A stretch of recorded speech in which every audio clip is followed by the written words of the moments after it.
Hello বন্ধুরা, কেমন আছো সবাই? আশা করছি সবাই ভালো আছো আর সুস্থ আছো। আমরাও বেশ ভালো আছি। আর আমি তো তোমাদেরকে বলেইছিলাম 12ই জুন ছিল মিষ্টির বার্থডে। তো ওই যে দুপুরে রান্নাবান্না করেছিলাম সেইটুকু তোমাদের সাথে শেয়ার করেছিলাম। তারপরে এখন দেখো একদম ঘর দোর সমস্ত কিছু একদম ঝকঝকে তকতকে করে নিয়েছি, যেটুকু আমার দ্বারা করা সম্ভব সেটুকুই। তারপরে বেডশিটটা চেঞ্জ করে দিয়েছি, অন্য একটা নতুন নতুন না মানে অন্য একটা ভালো বেডশিট বিছিয়ে দিয়েছি, বালিশের কাভার টাভার সব চেঞ্জ করে নিয়েছি, সমস্ত কিছু।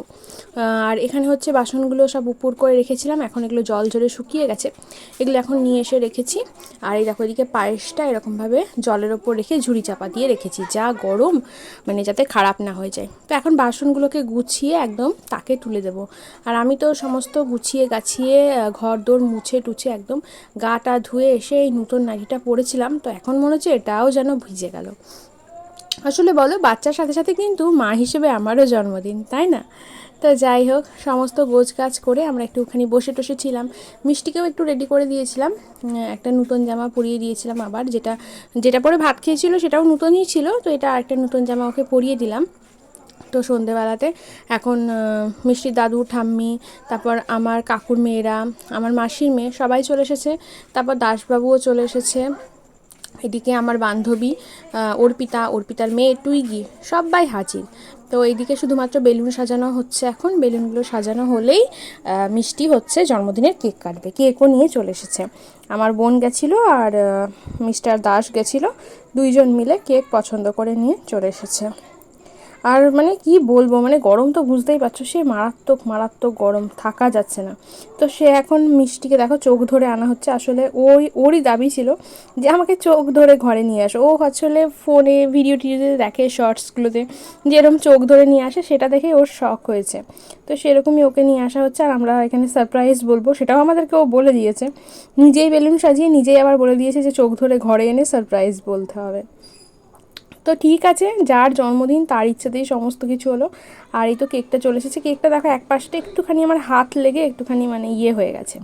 কেকটা ভীষণ কিউট ছিল, আমার তো খুব খুব ভালো লেগেছে, বেশ পছন্দ হয়েছে। তো মিষ্টি তো পিঙ্ক কালার খুব পছন্দ করে, আর কেকটাও ছিল পিঙ্ক কালারের। আর এদিকে টুইগি দেখো, টুইগি একটুখানি চাকুতে করে কেক কেটে আগেই খেতে শুরু করেছে। বলো বলো,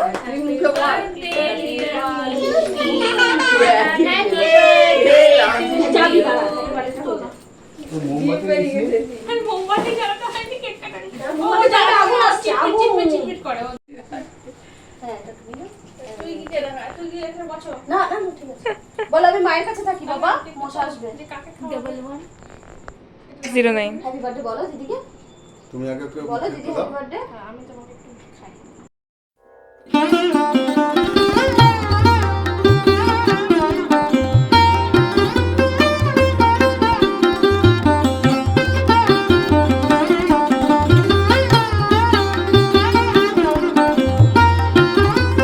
মিষ্টি তো এখন খুবই খুশি, আসলে সারাদিন বাড়িতে কেউই ছিল না, দাসবাবু সকালেই বেরিয়ে গেছিলো, আমার বোনও ছিল না, আমার বোনও বিকেলবেলায় ঢুকেছে, তারপরে ওর ঠাম্মিও বিকেলে এসছে, দাদু ওরা সন্ধেবেলায় এসছে। এবার সারাদিন আমার সাথে একা একাই ছিল, ও বারবার বলছিল আমার বার্থডে কখন শুরু হবে, আমার বার্থডে কখন শুরু হবে। তো ওকে বলছি যে তোমার তো আজকেই বার্থডে, সকাল থেকেই তো বার্থডে, তো ও না বুঝতে পারছে না, ও ভাবছে বার্থডে মানে সবাই আসবে, কেক কাটবে, মজা হবে, সেই টাইমটুকুকেই বুঝি বার্থডে বলে। তো যাই হোক, এখন কিন্তু খুব খুশি, এখন যে সবাই চলে এসেছে সবাইকে দেখে এখন ওর খুব মজা লাগছে। তো ওইদিকে বোনকে দেখা যাচ্ছে না, কারণ ভিডিওটা কিন্তু বোন করছে, আর এদিকে তো আমরা বসে টসে আছি।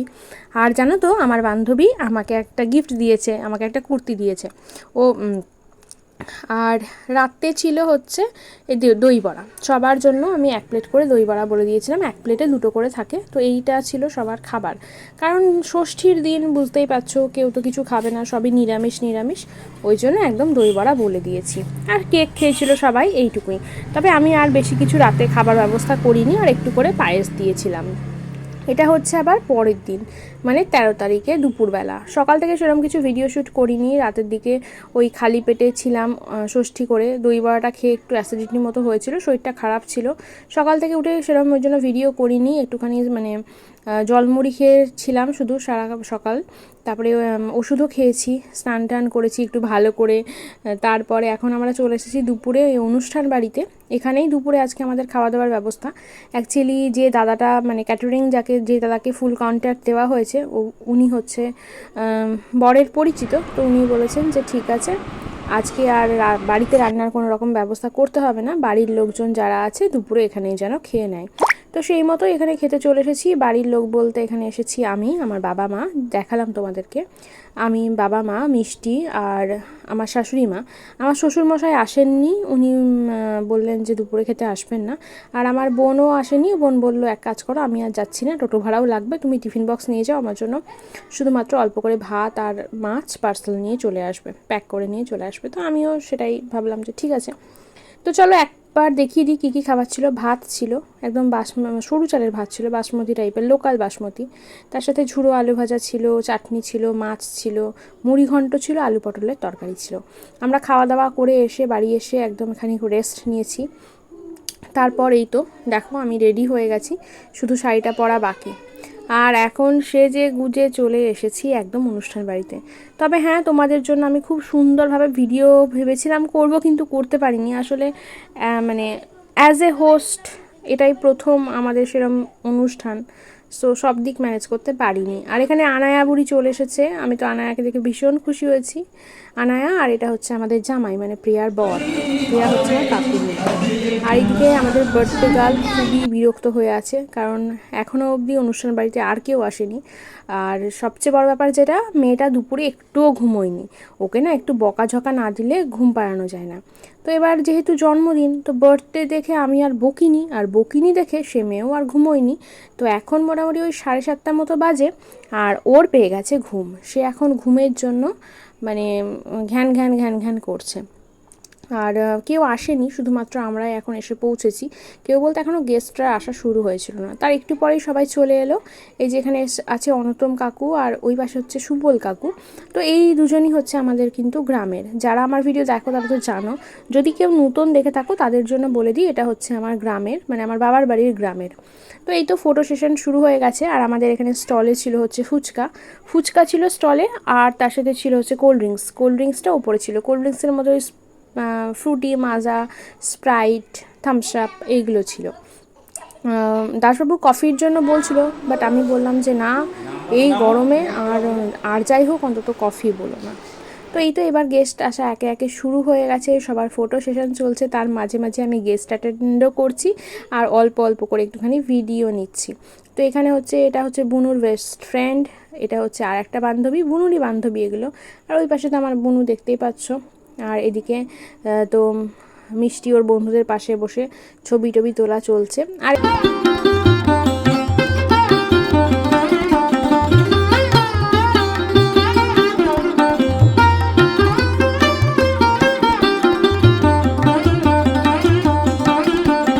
এইখানে বরের সেন্টারেরও কয়েকজন এমপ্লয়ি তারাও চলে এসেছে।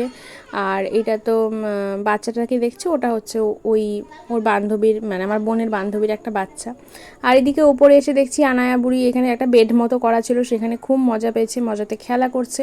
এইদিকে হচ্ছে মাসি, ওইটা মাঝখানে একটা দাদা, তার পাশে কাকু, এগুলো আমার সব কিন্তু গ্রামের, ঠিক আছে। এই পাশে আমার শ্বশুরমশাই, তো ওই পাশে আমার শাশুড়ি মা। তো যাই হোক, এই তো আত্মীয় স্বজন সব আছে একসাথে। আর ওপরে একটা হচ্ছে যেটা হচ্ছিল সেটা হচ্ছে বাচ্চাদের জন্যই মেনলি করা ম্যাজিক শো। তো এই ম্যাজিক শো বাচ্চা বড় সবাই ভিড় করে দেখছিল। আর বাচ্চারা তো ভীষণ খুশি ম্যাজিক দেখে। আর এই যে দেখতে পাচ্ছ এই বাচ্চা মেয়েটা কিউট পাড়া, এটা হচ্ছে কিন্তু মিষ্টির স্কুল ফ্রেন্ড, মিষ্টির খুব একদম বেস্ট ফ্রেন্ড বলা যায়। এর নাম হচ্ছে প্রশংসা। তো ও তো ব্যস্ত, প্রশংসা কখন আসবে। আর এই এসছে আমার মাসির মেয়ে, ওটাও আর একটা বোন। তো সবাইকে দেখে মানে মিষ্টি এখন ভীষণ খুশি। তো যাই হোক, আমাদের অনুষ্ঠানটা খুব ভালো হয়েছিল, মিষ্টির একটা গ্র্যান্ড বার্থডে সেলিব্রেট করতে পারলাম। মানে আমাদের কাছে তো অবশ্যই এটা অনেক বড়, যারা আরও বড় বড় ব্যাপার করে তাদের ব্যাপার আলাদা, ধরো মানে আমাদের মতো সাধারণ ফ্যামিলিতে এটা একটা বিশাল ব্যাপার, মানে আমাদের কাছে এটা গ্র্যান্ড বার্থডেই বলা যায়। মিষ্টিকে তাই আমি বলছি, তুই কিন্তু অনেক লাকি, তোর এত সুন্দর একটা বার্থডে সেলিব্রেট হচ্ছে। আমাদের ছোটোবেলায় তো কেকও আসতো না, ছোটোবেলায় জাস্ট পায়েস হতো, যেটা অবশ্যই বাঙালিদের হয়, পায়েস হতো। আর তার সাথে হচ্ছে মাংস। এই দুটো হচ্ছে মেন ছিল, আর শাক 5 রকম ভাজা। আর ওই দিন একটা মজা, নতুন জামা একটা পরতে পারতাম। আরেকটা মজা যেটা, সেটা হচ্ছে কেউ ওই দিন বকতো না, যত ইচ্ছে দুষ্টামি করো। তো এই যে সবাই চলে এসছে, এটা হচ্ছে রিঙ্কি, তোমরা ভিডিওতে আশা করছি মানে দেখেছো আগে, এটা রিঙ্কি, ওই পাশে আমার বান্ধবী অর্পিতা। তো সবাই এখন এই সময় চলে এসেছিলো, তারপরে আমি আর সেরকম ভিডিও করতে পারি না, মানে পারিনি। এরপরে আর কি সমস্ত ডক্টররাও ওনারাও আসতে শুরু করেছিলেন, তো সব মিলিয়ে অ্যাটেন্ড করতে গিয়ে একটু ব্যাপারটা খিচিবিচি হয়ে গেছিলো।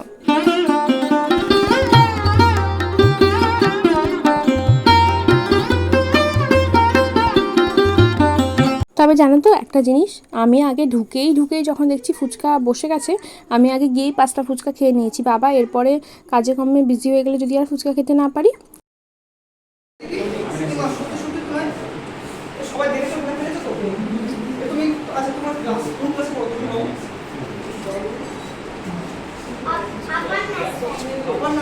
আমরা জানতাম যে ক্লাস রুমাল ছিল, এখন থেকে রুমাল চুরি করা ছিল। রুমালটা কোথায় লুকিয়ে চলে করো তো পকেটে এখানে নেই তো, সেটা আমি দেখতে পাচ্ছি না। হ্যাঁ, এটা নেই, শুধু রুমাল নয়। আচ্ছা ফুল মেলাবে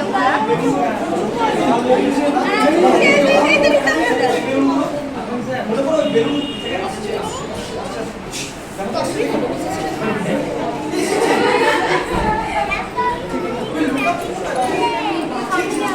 আর এই তো তোমরা দেখে বুঝতেই পারছো, এখানে ম্যাজিশিয়ানও চলে এসেছে আর ম্যাজিক দেখানো শুরু হয়ে গেছে।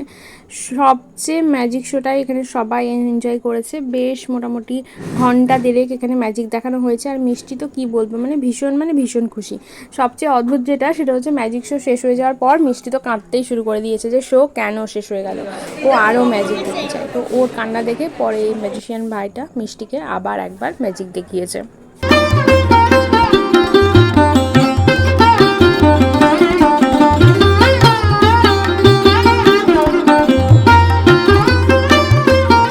আর এই তো এখন হচ্ছে কেক কাটার টাইম চলে এসেছে। তো এখন মোটামুটি ওই 9টা 10টা সেরকম বাজে। তো এই সময় আমরা কেকটা কাটছি।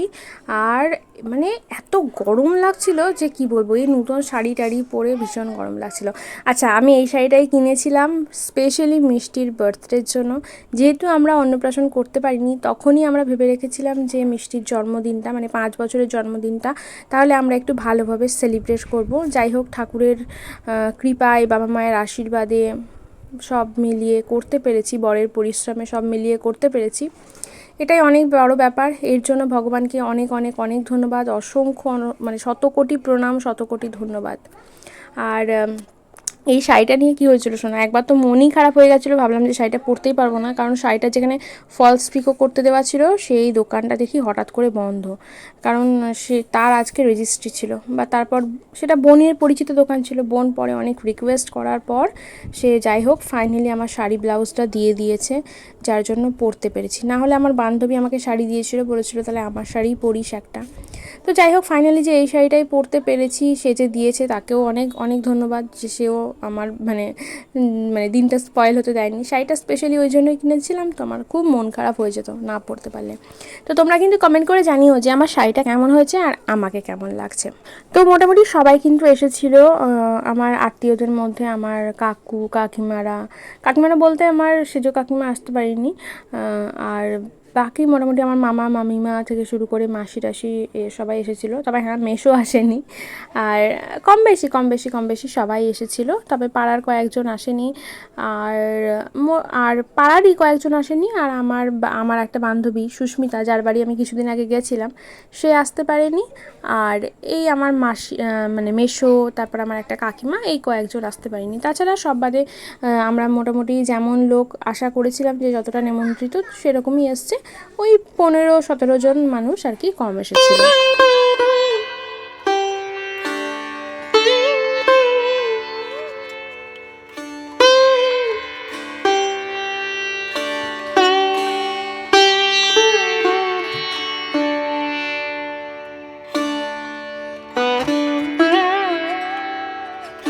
আর এইদিকে আমার মেয়ের মুখটা দেখছো, কেকটা মুখে দিয়ে, মানে ওর কেকটা একদম পছন্দ হয়নি, এই কেকটা ওর একদম ভালো লাগেনি।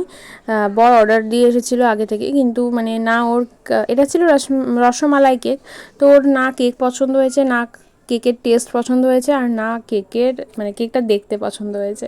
তো সব কিছু পছন্দের ভিড়ে এটাই একটা ব্যাপার যে মিষ্টির কেক পছন্দ হয়নি। আর তারপরে আবার ওপরে চলে এলাম কেক কাটিংয়ের পর। মাঝে অনেক সময় পেরিয়ে গেছে, খাওয়া দাওয়া প্রায় এখন শেষের দিকে। আসলে খাওয়া দাওয়ার টাইমটা খুব ভিড় হয়ে গেছিলো। প্রথম একটা ব্যাচ বসেছিল যেটা ওই 8:30টার দিকে, 8:30 কি 8:15 দিকে একটা ব্যাচ বসেছিল, যেখানে মোটামুটি 15-20 জন লোক খেয়েছে। আর তারপরে মোটামুটি মেইন যে ব্যাচ ভর্তি করে লোক বসা, সেটা ওই শুরু হয়েছিল 9:30টার দিকে। তো তারপরে ওই জন্য খুব ভিড় হয়ে গেছিলো। তো এর মাঝেই এক ঝলক তোমাদেরকে আমি খাবারের আইটেমগুলো দেখিয়ে দিলাম। আসলে বললাম না, মানে এত কিছুর মধ্যেখানে না মানে আর ভালো করে ভিডিও করতে পারিনি। আর তারপরে খাবার ব্যবস্থা ছিল একদম 3তলায়, মাঝের তলায় সমস্ত গেস্টরা বসেছিল, কিছু গেস্ট একদম নিচের তলায় বসেছিল, মানে যেখানে ভালো লাইট সেট করা ছিল, ফটোগ্রাফি করা হচ্ছিল। তো বারবার ওপর নিচ করতে গিয়ে মানে আমার তো অবস্থা খারাপ। আর তার সাথে ধরো পরেছি হিল জুতো আমার একদম পরা অভ্যাস নেই, তো হিল জুতো পরে এই ওপর নিচ করতে গিয়ে তো একদম পায়ের দফা রফা হয়ে গেছে। এইখানে তারপরে সবাই খাচ্ছিল, আমি একটু ভিডিও করে এলাম। আর দেখে দেখো মা শুয়ে পড়েছে এই রুমটাতে, এই রুমে গিফটগুলো এনে রাখা হয়েছে, আর মিষ্টিও এখন ড্রেস ফ্রেস চেঞ্জ করে ও শুয়ে পড়েছে। তো এখন জাস্ট মোটামুটি ব্যাচ শেষের দিকে, কয়েকজন লোক বাকি আছে। সবার খাওয়া শেষ হলে তখন শেষ ব্যাচে আমরা বসবো, খেয়ে দিয়ে তারপরে নিচে যাব। এইবার মানে আমরা সবাই টায়ার্ড হয়ে গেছি। তো এইখানে এদিকে দেখো আমার বোনেরাও খেতে বসে গেছে, তো ওদেরকেও জিজ্ঞেস করছিলাম যে খাবার দাবার কেমন হয়েছিল, রান্নাবান্না কেমন হয়েছিল। তো সবাই বললো যে না, প্রত্যেকটা রান্না ভীষণ ভালো হয়েছে। স্পেশালি ফিশ ফ্রাইয়ের সবাই প্রশংসা করেছে, যে ফিশ ফ্রাইটা ভীষণ ভীষণ মানে টেস্টি ছিল। আর মানে মাছটা ভেটকি মাছের ফিশ ফ্রাই, তো ভেটকি মাছটা ভীষণ ফ্রেশ ছিল। তো যাই হোক, যখন এত কষ্ট করে অ্যারেঞ্জ করা হয় আর তারপর সবাই খেয়ে বলে খুব ভালো হয়েছে, সত্যিই মনটা খুব খুশি হয়। তো এইখানে মেনু কার্ডটা একবার তোমাদেরকে দেখিয়ে দিলাম যে কী কী মেনু ছিল। অ্যাকচুয়ালি এটা লাস্ট ব্যাচ, লাস্ট কয়েকজন 6-7 জন এখন আমরা খেতে বসেছি। আমি, দাসবাবু, আর যে দাদা ফটোগ্রাফি করছিল সেই দাদাটা, আরও একজন দাদা, আমার মা, আর কয়েকজন হলের যারা কেয়ারটেকার তারা। তো এই তো ফিশ ফ্রাই, তারপরে হচ্ছে চিলি পনির, ফ্রায়েড রাইস, এই সবগুলো খেয়েছিলাম। আর তারপরে মিষ্টি ফোনটা নিয়ে কার্টুন দেখার জেদ করেছিল বলে আর ভিডিও করতে পারি। তো চলো টাটা, আজকে পর্যন্তই, দেখা হচ্ছে আগামীকাল।